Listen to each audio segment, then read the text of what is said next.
Good morning, everyone. Welcome to this first Cabinet meeting of the new year, and can I wish everyone a very happy new year, and everyone that's watching from home, thank you very much for joining us.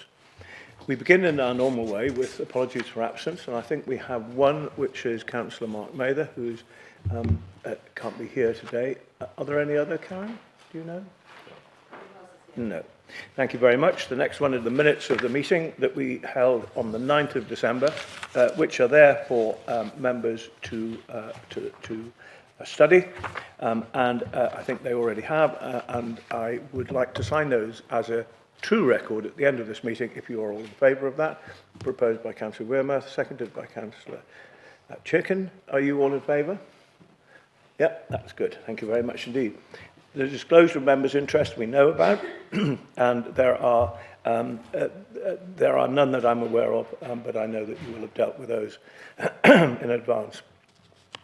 So we move on to our first report this morning, which is something that's given me a great deal of pleasure, which is the new corporate plan for the County Council from 2026 to 2030. This replaces the previous corporate plan, which was ambitious, but I'm glad to say that despite that, and those stretch targets we set for ourselves, they have all been met. And that's down very much to the teamwork that we see here, set down to our officers and all the staff throughout the organisation. This new corporate plan hasn't just arrived out of thin air. It's the result of a lot of hard work.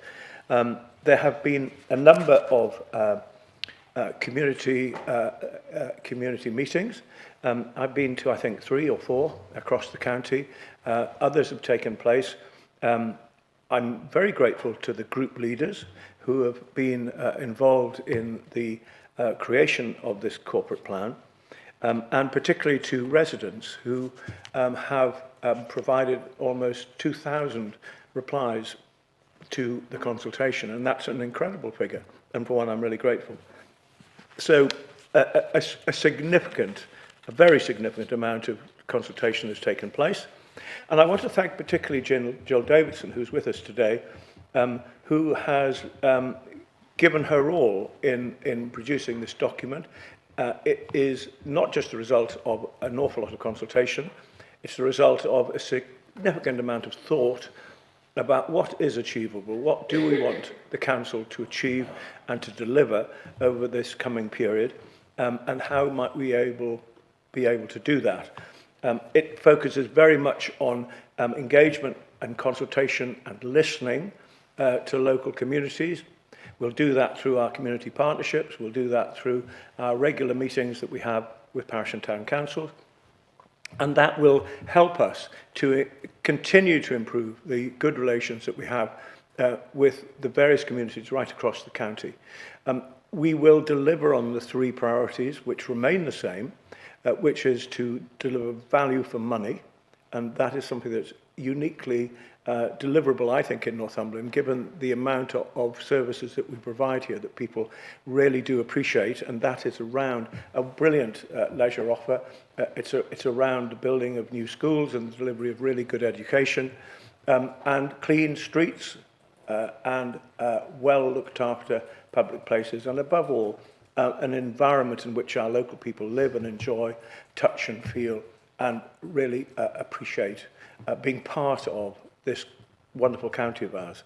So all of those things will continue. We will continue to be ambitious. We'll continue to maintain our focus on value for money. Similarly, our focus will remain very, very strongly on delivering business opportunities, delivering jobs, and wherever they may be in the county. And we look forward to building on the success that we've had so far in many different places in the county, not least, of course, in the new data centre campus, which will provide a significant amount of new jobs and funding right across the county.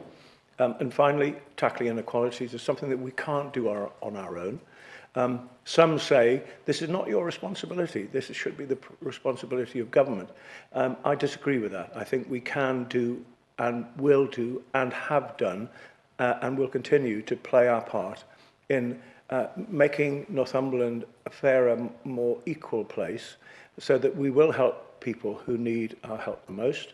That will remain one of our 3 key priorities.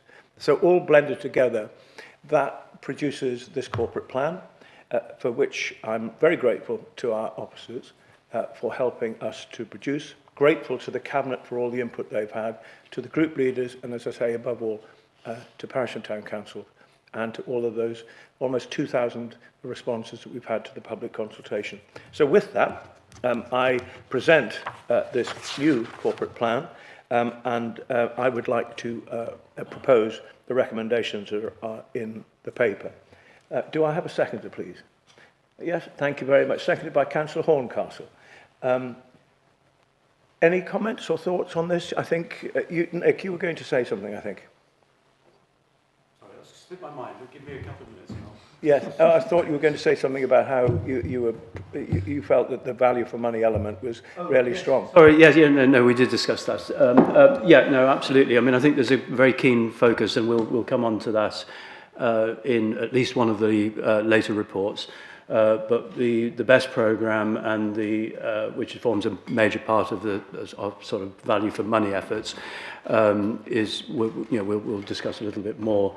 But the principle that we as a council provide value for money to our residents is sort of a core principle of pretty much everything we do, and is driving all of the fairly significant changes that are happening right across the organisation. The investments in better systems and processes. We're about to procure a CRM system which will drive improved service for residents, but also more efficiencies within the council. And so I just think to continue that as one of our core themes is really important, particularly given the settlement we've just had from government, and particularly the challenges that we, like every other council, are facing with increased demand for many of our services, particularly adults and children's services. So, yeah, no, we've got to carry on sort of driving it as hard as we can, and it's great to see all departments are getting involved and making their contribution. Thank you very much. Very wise words. Thank you. Yes, Richard.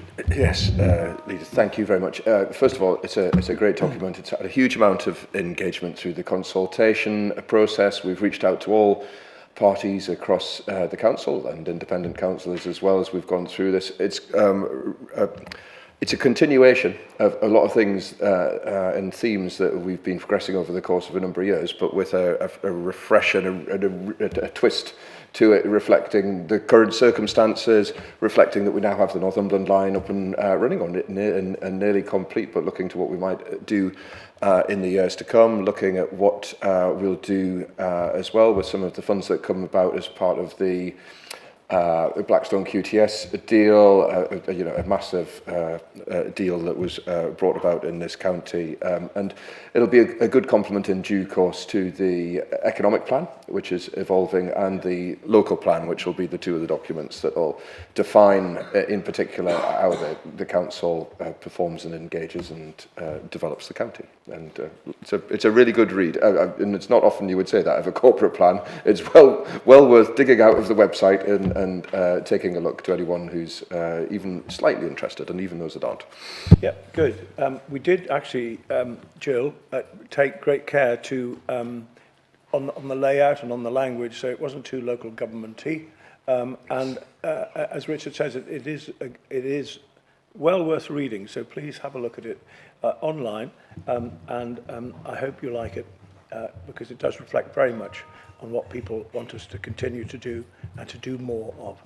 Lovely. So thank you very much. So we've had a proposal. Second, are you all in favour, please? That's unanimous. Thank you. So we move on now to our next paper, which is the around the housing revenue account, which is the account that that effectively runs our housing side of the council. And I'm going to ask Nick Oliver to tell us a bit more about about this in the paper. Yeah, so, thank you, Leader. So this is one of the reports that we have to make periodically, and it's a regular report. It sets out the Housing Revenue Account, the HRA plan for the year ahead,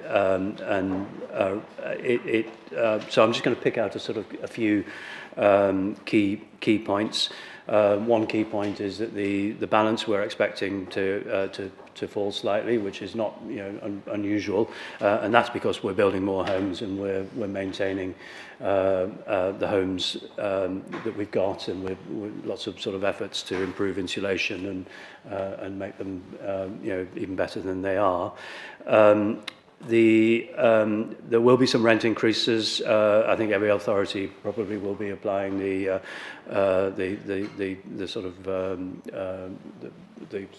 government CPI plus 1 rent increase and service increase for the people in the households that are least well off. That will be covered by corresponding increases in housing benefits, so it won't actually adversely impact those people, but it allows the council to continue to maintain the estate and provide good housing.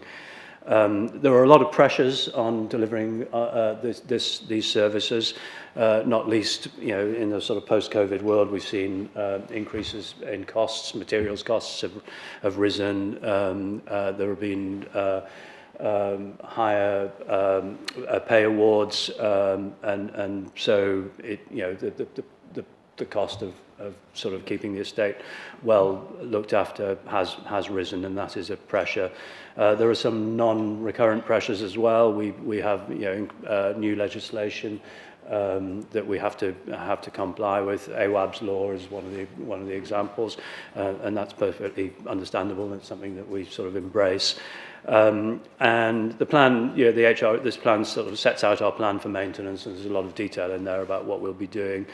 And I think the final point to make is that our social rents are obviously very reasonable, and significantly below private sector rents, and even private sector affordable rents as well. So I think we're providing a lot of good housing for people that need it the most at a reasonable, affordable price. Excellent, thank you for that. Colin, you lead for us on this area. Do you want to add anything? Yeah, thank you, Leader. Before I make some general comments to back up what Councillor has just said, could I just draw members' attention to paragraph 6.18, where the Warms Home Scheme, the £3.5 million initiative, and it says in there that involves upgrading a significant amount of social housing. Well, people are asking what we mean by a significant amount. Well, what we're doing is we're concentrating on obviously the worst performing properties from an EP values point of view. We can't put an exact figure on that yet, because until the surveys and the work starts, we don't know exactly how many properties we'll be able to carry out the work on, but it will be many, many hundreds to bring them up to the modern standards. Right, so getting back to what Councillor Oliver has just said. This happens every year, and it's always a political argument point. But all local authorities, no matter what the colours are, have got to do this exactly the same every year. And it's not a profit-making exercise. The money that's generated from this rent increase actually it's ring-fenced for repairs and maintenance for our houses. And although the figure might seem quite high, our rents are far lower than rents in the private sector, and much lower than rents from registered social landlords.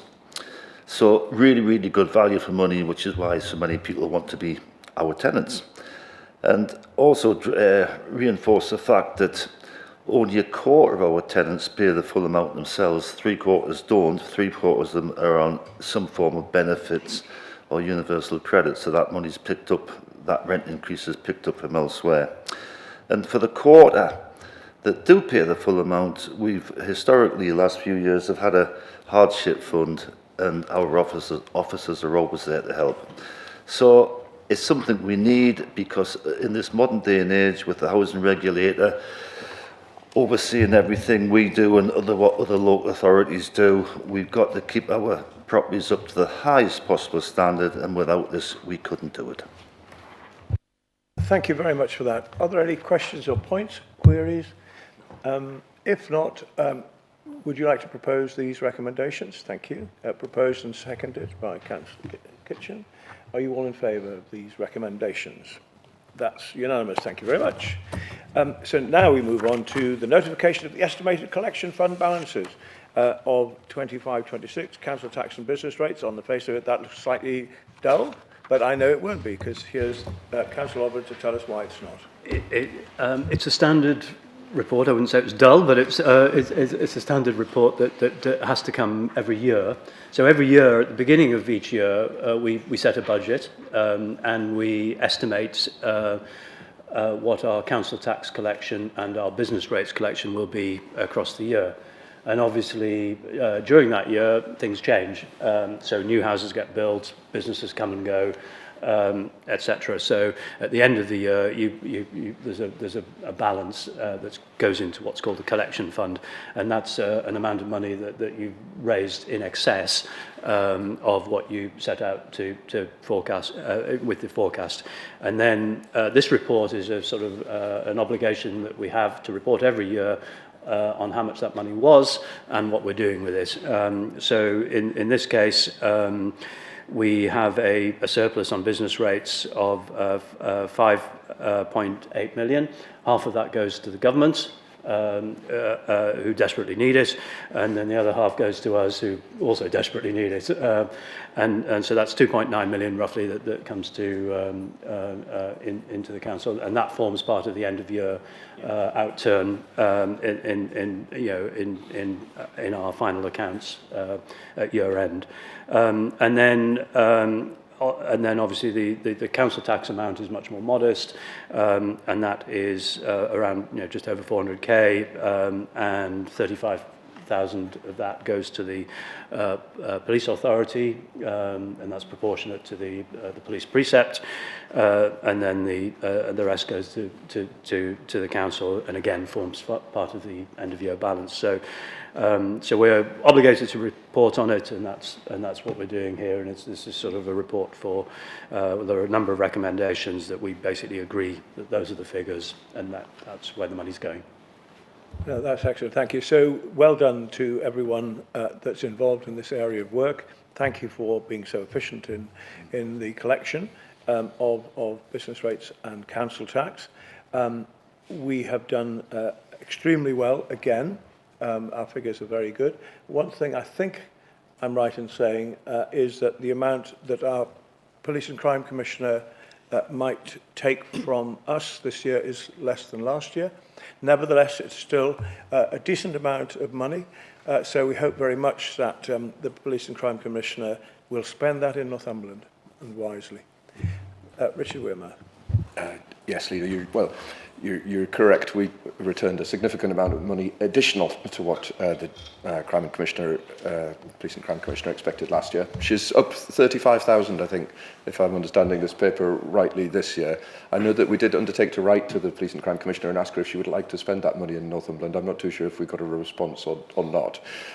Given the miserly settlement from the government, it was the Chancellor was Scrooge all combined just prior to Christmas in terms of the money that she passed to us in the local government settlement. Perhaps you might like to write to her and ask if we can keep that money that we're sending, which is what, 2.89 million to the Chancellor. I suppose you'll get a similar response, if any at all, of course. I suspect it will be a similar response, and probably in the negative. But these things are always worth a go, and I do hope very much that the Police and Crime Commissioner will note the efficiency of our system here in Northumberland and reflect upon that and then deliver that extra funding that we would like to see in Northumberland, whether it's in dealing with antisocial behaviour in certain areas of the county, or rural crime, where we've seen a significant increase in the theft of quad bikes and farm equipment in Northumberland of an extraordinarily high proportion. So let's hope very much that that money might be spent wisely and spread across both urban and rural areas for the benefit of our residents who have been so helpful in the past to make sure that this council runs efficiently. Are there any other questions or comments? No. So in that case, can I have a proposer proposed by Councillor Riddle, seconded by Councillor Stewart? Are you all in favour of these recommendations? Thank you very much. That's unanimous. So now we run to paper number 7, which is the corporate risk management. This paper carries with it a confidential item because of the and some of the commercially sensitive sections within it, which we can go into if we need to, but I think this paper will probably cover all the key points we need to by not going into a confidential session. But let's see. I'm going to ask Councillor Oliver again to tell us a bit about this, please. Thank you, Leader. So again, this is a regular report, and I think this is a really important strand to the Council's work, and particularly its governance. We have a corporate risk register, and these are the sort of highest level risks as set out on page 124, and then in more detail in the confidential appendices.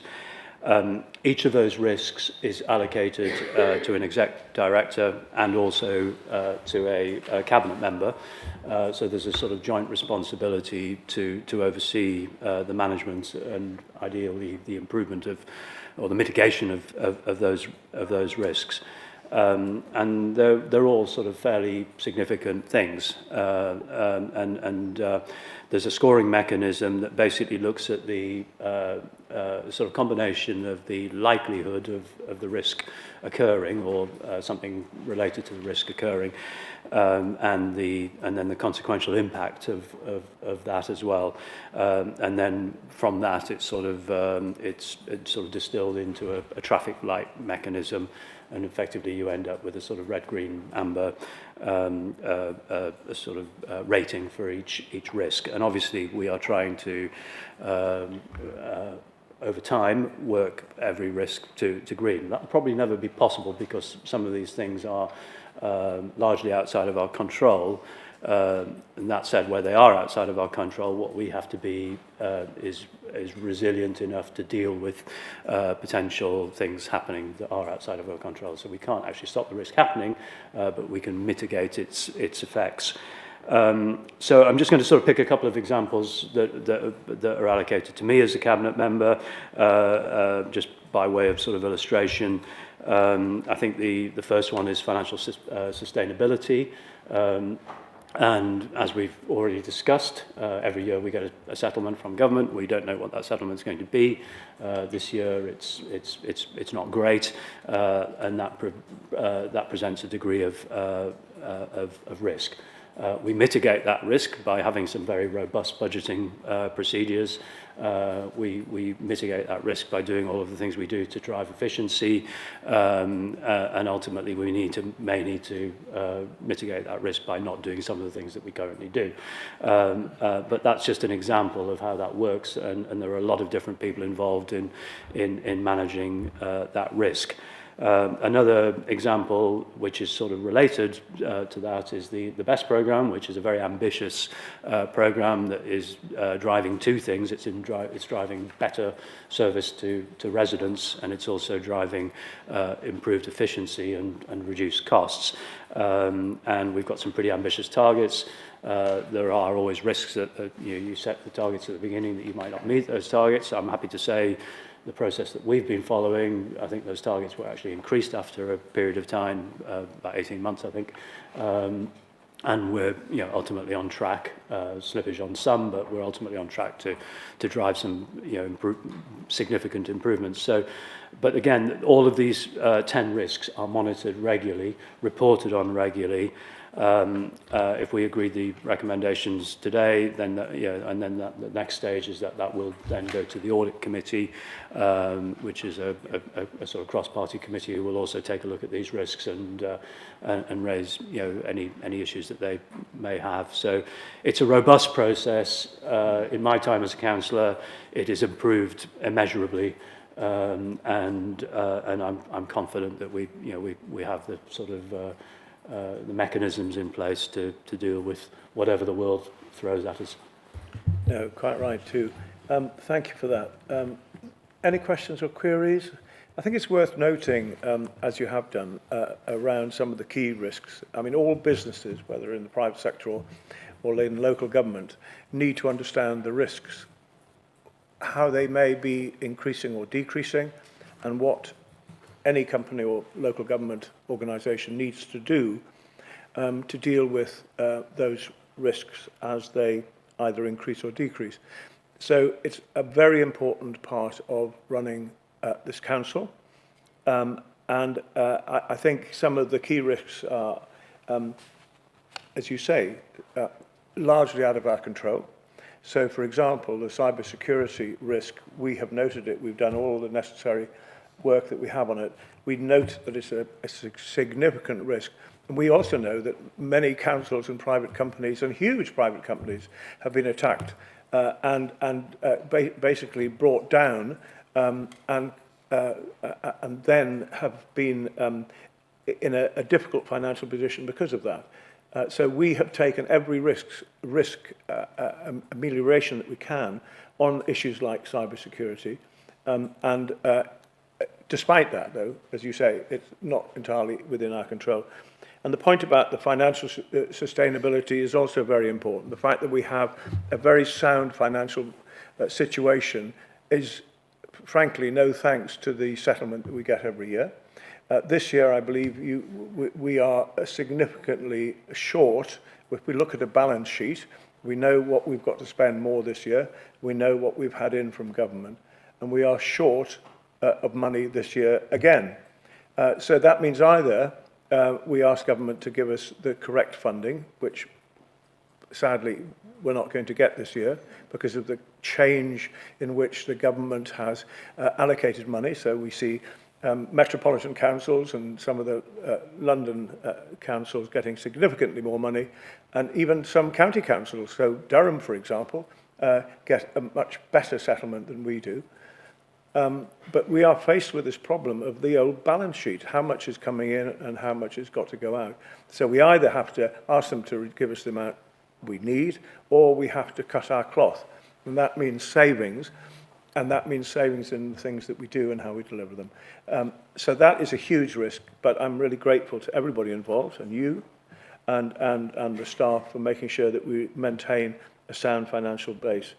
So all of those risks that we have in this report are carefully monitored, thoroughly monitored, and then they are then sent. This report will then be sent to the audit committee, as you say, and we look forward to seeing the audit committee's comments and thoughts on it. But I'm very grateful for the fact that we do take all these risks really seriously, and we treat them as risks that are hugely important. So we have some recommendations, which is to note the report. Are you going to formally propose those? Yes, I'm very happy to do that. Thank you very much. And seconded by Councillor Patterson. Are we all in favour, please? Yep, we are. Thank you. That's unanimous. Now, we move on to some new capital proposals, some new money that we want to spend. And these are obviously have been through a very strenuous sieve, if you like, to make sure that every penny that we spend will be spent wisely and carefully and for the benefit of those people who are most likely to benefit. So we have three this month, and I'm really pleased to be able to say that Richard Wearmouth is now going to tell us about Bedlington. Thank you, Leader.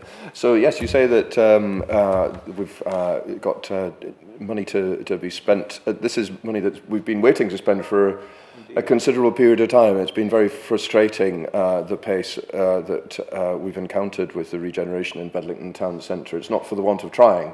It's for the want of the things that have hit us as we've gone along the road in terms of the disruption of COVID, of the spike in interest rates and so on and so forth, and the lack of confidence in some respects in terms of retailers, which as we've had to overcome in order to get to this point. And Advanced Northumberland, as our arm's length regeneration company, have done a great job of securing investment, interest, and whilst it doesn't say it in the report, it says it all over the press. It's B&M who are wanting to come to Bedlington and are going to create a good number of jobs, 45 jobs in terms of the operation of their site, but there'll be a whole load more jobs in terms of the construction by Advance of this project if you back it, as I hope you do. So this is a request for £750,000 to effectively cover a viability gap. Advance are putting in about £1 million or so. There is a request in due course, or there will be a request in due course, for a loan to Advance by this council, which will be repaid in full over the course of a number of years. But none of that will be able to happen if we don't cover the viability gap, and we do want to get this project going in the centre of Bedlington. Bedlington has been patient, waited, and deserves this opportunity of seeing this investment and jobs created, and effectively completing almost the that town centre plot that we all want to see developed. So that's where we are, and I hope that you will back this. It will then go on to, in due course, to request that loan is also backed. Excellent. No, we're really pleased to hear that that we can move forward with this Bedlington scheme. You've explained the reasons why the passage of time has been slightly longer than we would have wished, but we are there. However, this is not the end of the road. We will be doing more in Bedlington, will we not? We will indeed, and having already done an awful lot in Bedlington, we have soon, I'm sure, to announce the opening date for the station. I don't think we're quite wanting to make that public just yet, but we're not far away at all. A major investment probably cost the best part of about £20 million to bring that station into use. We've had the active travel corridor, which has been really well received locally. We've done a whole host of other things as well in Bedlington, and there's more to come as the years progress. Good. So I would praise the Bedlington councillors for all the representation they've made over the last year or two. I dare say this will not be the end of the road as far as representation is concerned for them, but we will listen and we will continue to do everything we can for Bedlington. And in fact, I think there's a meeting already in my diary for meeting the Bedlington councillors soon. So really pleased that this step has taken place, and we know that we will continue to invest in that excellent town. Anything else on this one? I'll take all the proposal and seconders for when we get to all three at the end. Okay, so thank you for that, Richard. The next one is the Willowburn Leisure Centre boiler replacement. Nick, Oliver. Yeah, so this is, well, first of all, I would say we have a fantastic leisure estate, probably one of the best in the country. We've invested significantly in our leisure estate, and we've got great leisure centres in all of our main towns. Obviously, we then need to maintain them as well, and over time, the boilers get old and need to be replaced. So this is just that. We're replacing 4 boilers in Willowburn Leisure Centre in Alnwick, and they will mean that the leisure centre stays open, stays warm, and continues to thrive. It'll also mean that we will we'll be replacing with modern condensing boilers, so they will be more efficient. They'll use less energy, and they'll cost less to run. So It needs to be done because ultimately they're going to pack up and the leisure centre would have to close. But the positive side is that we end up with warmer, cheaper to run leisure centre. Yeah, So. excellent. So warmer and more efficient. Wendy, do you have anything to add on this one? Yes, I'd just like to say how important the Willowburn Leisure Centre is to the people of Alnwick and the surrounding area, and also, of course, the very many visitors that we get all year round, to be honest with you. So this is really, really important that we replace these boilers over the next 2 years. So I'm absolutely delighted and hoping Cabinet will approve the spend of 120,000 over 2 years. Excellent, good. Thank you very much for that. And the worthy additional bit of expenditure on our leisure centres. We spend a significant amount of money on maintenance of our leisure centres, because we want to make sure that those wonderful centres are kept in the best condition.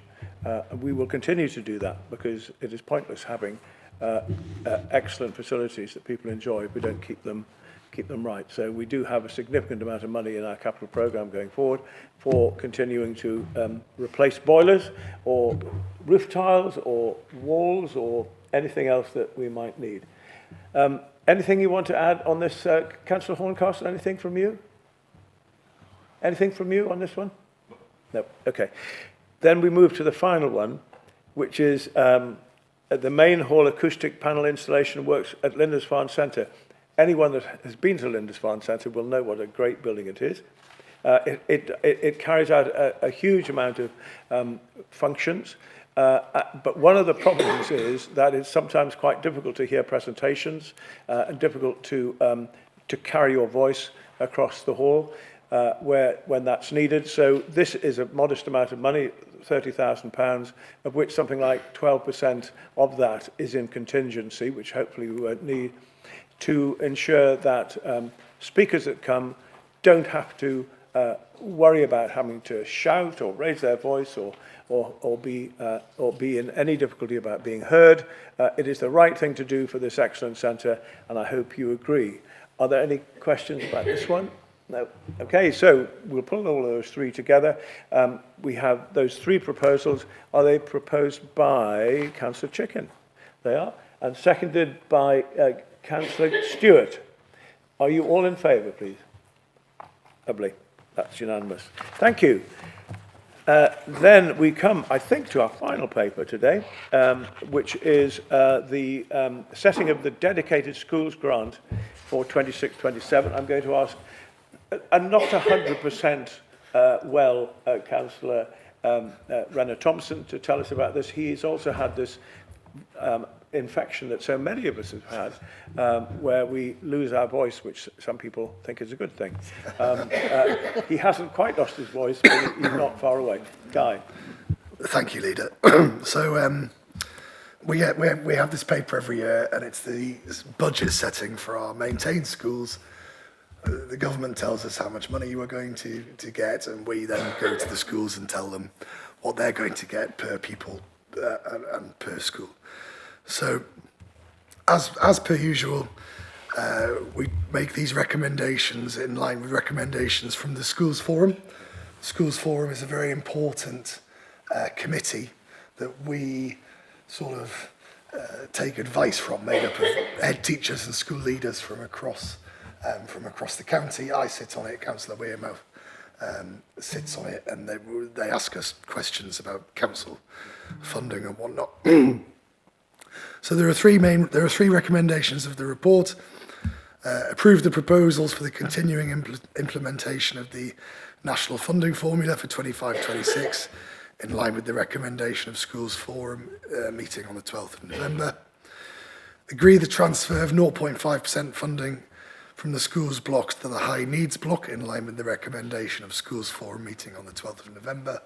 Now this is of course important for us because we have increasing numbers of children with higher needs, with special educational needs. So we make that choice to transfer money from the main school block into their side of things.